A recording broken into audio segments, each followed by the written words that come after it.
মনে করেন আপনি আমাকে মিথ্যা একটা অপবাদ দিয়েছেন এবং ধুয়ে রেখে দিয়েছেন একদম মিথ্যা অপবাদ দিয়ে। যতক্ষণ আমি আপনাকে মাফ না করছি, কাবা ঘরে গিয়ে গেলাফ ধরে কান্নাকাটি করলো, এই পাপ মাফ হবে না ইনশাআল্লাহ। এই অবস্থায় মৌত হলে কি হবে?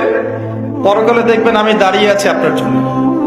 আপনার হিসেব হচ্ছে, হিসেব শেষ।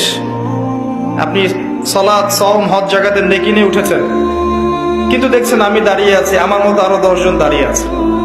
ওই 10 জনকে আপনি গালি দিয়েছিলেন, অপবাদ দিয়েছিলেন, তাদের গীবত করেছিলেন, তাদের সম্পদ ও সম্মানের হানি করেছিলেন। এখন কিয়ামতের মাঠে আপনার নেকি দিয়ে এই ঋণ শোধ করতে হবে, অন্য কোনো অপশন নাই।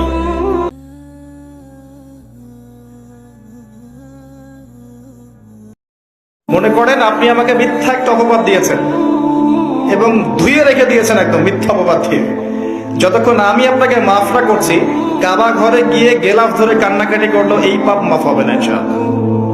এই অবস্থায় মৌত হলে কি হবে? পরকালে দেখবেন আমি দাঁড়িয়ে আছি আপনার জন্য। আপনার হিসেব হচ্ছে, হিসেব শেষ। আপনি সালাত, সওম, হজ জাকাতের নেকি নিয়ে উঠেছেন, কিন্তু দেখছেন আমি দাঁড়িয়ে আছি, আমার মতো আরো 10 জন দাঁড়িয়ে আছে। ওই 10 জনকে আপনি গালি দিয়েছিলেন, অপবাদ দিয়েছিলেন, তাদের গীবত করেছিলেন, তাদের সম্পদ ও সম্মানের হানি করেছিলেন। এখন কিয়ামতের মাঠে আপনার নেকি দিয়ে এই ঋণ শোধ করতে হবে, অন্য কোনো অপশন নাই।